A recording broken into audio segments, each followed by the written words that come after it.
Hey guys, want to welcome you to something a little bit different today for Holy Week. I thought it'd be really cool if the Faith Community staff came to you and just encouraged you for just a moment. So this is a few of our staff members. This isn't everybody, but these are the important ones, right, guys? Right. These are the important ones. These are the ones that matter.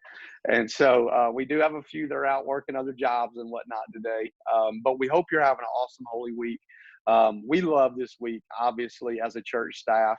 And so I thought it'd be really cool if we took just a moment today and just let you know why, what this week makes us think about.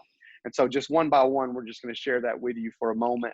So we're going to start with Pastor Teresa, our care pastor. So go ahead, Pastor Teresa. What is it that is so meaningful about Holy Week to you? Well, I look at Jesus and what he sacrificed for us this week and his servant attitude and his love and how he portrayed that to other people. So I think that's important that we are showing that week we can serve them like he served his disciples and washed their feet, and that we can portray God's love and let our light shine in this troubled world right now. So that's the most meaningful two things that this week is meant to me. I love that, being a servant leader and serving people. I love that. That's beautiful. What about you, Brandy? Brandy works in our student ministry as one of our head leaders in our student ministry, and she works in just pretty much every department, finances, a little bit of everything, worship team. So I don't know how to describe what she does. So go ahead, Brandy. So I was actually thinking about Holy Week, and what gets me, what I've always thought, man, what a quick turnaround, right? Because like things were so dark on Friday and so wonderful on Sunday that it was just a weekend, and I was really been focusing on that. Even though 3 days seems like a lot longer now, that we're all quarantined, whatever you want to call it, and I just think about, man, what wonderful thing happened in just a weekend. I just think that's great. So. Wow. I love that. That's a really good word. Quick turnaround. I like that. That's awesome. Very powerful. Mm-hmm. All right. Christopher is our worship pastor. And so go ahead. Let us know. I guess for me, like, not that this probably sounds bad, but it's almost like it reminds me so much of during the week how we're not forced to think about it more, but it's almost like a easier way to remember what Jesus did for us this week. That, I think when we get so busy a lot of times that we kind of forget like exactly what he did, the details, what he did for us. Like I was thinking about last night, like the fact that not only did he die for us, but he was brutally just mutilated for us. Like it wasn't like it was like like he died on the cross for us, but he was beaten, he was dragged down, the what is it called, the I can't say that word anyway, that one. Via Dolorosa. Dolorosa, yeah. I just thought that it wasn't even like it was just one thing, it was one thing after another, and the fact that he did that for us is like it always gets me emotional, because I don't understand it. I don't think anybody ever will understand it. The fact that he went through that for us, and what always gets me is they don't know what they've done. Like, oh gosh, that kills me every time, because we didn't realize it, but and he knew, and that he still loved us anyway, and he knew what he had to do. And I don't know. I've just always been encouraged. Like this week is just so emotional for me, because it really does give you all the details and exactly what he went through. Because like I said, we get busy and we forget, I feel like, a lot of times. So I just think he's amazing. So yeah. All right. Natalie is our kids pastor and office administrator. So Natalie, tell us what you love about it. Yeah, not only what Teresa said, just, being a servant, but one of my favorite parts is like how he showed humility when he came in like in a donkey. That's one of my favorite parts of the story, and just showing that humility. And that's what actually we were learning with the kids this week, humility. So that's really one of my favorite parts. Yeah, that's awesome. Yeah, humility is a great attribute to share with Jesus for sure. Man. Kay, our connection pastor. and hippie. What is it, Brandy? Hippy dippy pastor? Hippy dippy? Is that right? Hippy dippy. Hippy dippy. Yeah, our hippy It's dippy hippy pastor. So roll with it, hippy dippy. Whatever. Hey guys. So I really resonate with Natalie and Teresa as well. I was just thinking about Jesus getting down on the floor and watching the disciples' feet, and how, I mean, it's pretty humbling to get around and crawl around on the floor, and then to wash somebody's dirty feet. Mm. No, they didn't have socks and shoes like we do. They had those Mm-mm. sandals, and who knows where those feet had been. And I just feel like that is like humble of the humble. And, if he could do that, nothing is too low for us to do. And it, like Christopher, it's touches my heart how he didn't stop at anything to, serve. So that's a good example for me. Yeah, beautiful. Yeah. Mhm. Mr. Aaron, our tech man, he's the one trying to make sure that we get all this out there. So, All right. So to me, historically, like, I just think it's amazing. It was a little echo when I talk. I'm gonna have to take these out because that bothers me. So to me, historically, it's amazing that we're all still talking about this. Like, I know that sounds weird, but like, even like people that don't believe in Jesus, like, this is a historical like thing. Like, this proves that this all happened.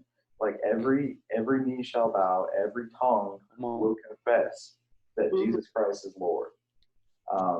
This just basically solidifies even more that not only Jesus existed, but he died for us.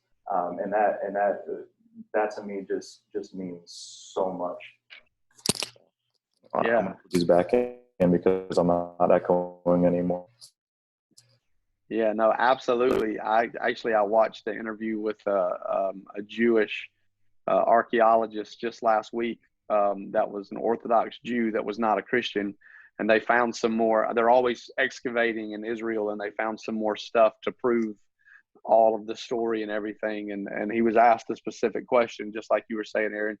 Well, what is the percentage that all this actually happened? And this archaeologist, who is not a Christian, said 100% this all happened.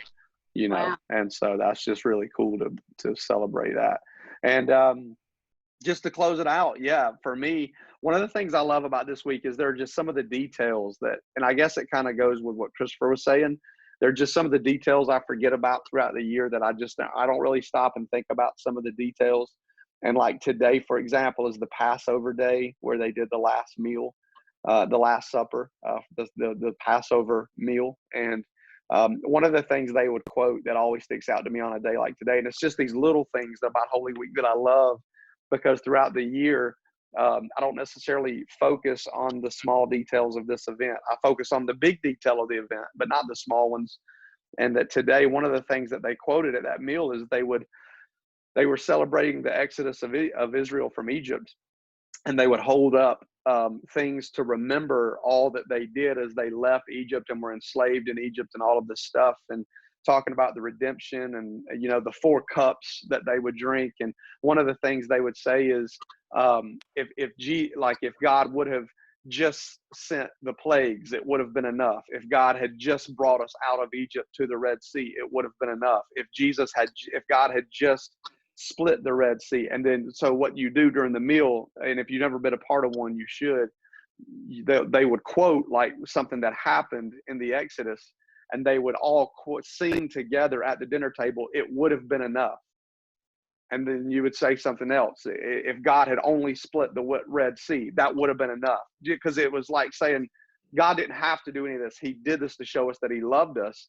And that would have been enough. Even that one thing would have been enough. But yet he continued to go. And I always think about that line of it would have been enough. But what Jesus knew is it wasn't enough. It wasn't. The Exodus was an amazing thing, but it still wasn't enough. And Jesus says, I'm going to do whatever it takes to make sure that I do enough. Last night I got to watch, it's my second favorite movie all time, Schindler's List, with somebody from our church that had never seen it, and they were really wanting to watch it. So I watched it with them. And the last scene of the movie, if you remember, I cry like a baby every time. It's where Oscar Schindler looks at his car and he says, "That's 10 people right there. I could have done more." Why didn't I do more? And he looks at his little pin on his jacket and he says, right there, that's made of gold. I could have done more, you know, and I didn't. And he breaks down because he realized, as great as he did some great things, but he realized in that moment how much every life mattered and how he could have done more. And the beautiful thing about today is that no more could have been done. You know, when we think about what Jesus did, he did what Oscar Schindler told himself he should have done, and that was he made a way for everybody.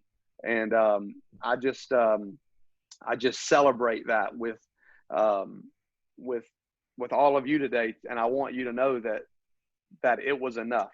It was enough. That Jesus, what he did, it fulfilled it. And whatever it is that you need today, he's enough. However low you feel, as Kay and Teresa talked about washing the feet, however dirty and low you feel, it's enough. He's willing to get down where you are. And so I hope that these words throughout just the 7 of us will encourage you on this Thursday. And we hope this is very impactful for you. And I encourage you to find somebody today. If you are a believer, go tell somebody that's not a believer why this is meaningful for you this week, and share that, be that light. And know, as Brandy said, that was a really cool word. As Brandy said, just know that no matter what's going on in your life today or around you, one thing this week shows is it can be a quick turnaround, man. God can do anything very quickly. And so, man, we love you guys. And thank you for letting us share this with you today. And we'll still have the 5 before. Pastor Teresa is actually going to share about the Thursday of Holy Week today. And then we'll be back with you for Good Friday tomorrow. And then there's a Good Friday service tomorrow evening that we invite you all to just be with us at 7 o'clock. And we're going to do communion. So get you some stuff to do it at home. Very powerful stuff. But, man, we love you guys. Thank you, guys that are on with me, Christopher, Teresa, Brandy, Natalie, Aaron, Kay. Man, thank you guys so much. And I hope you guys have an awesome day.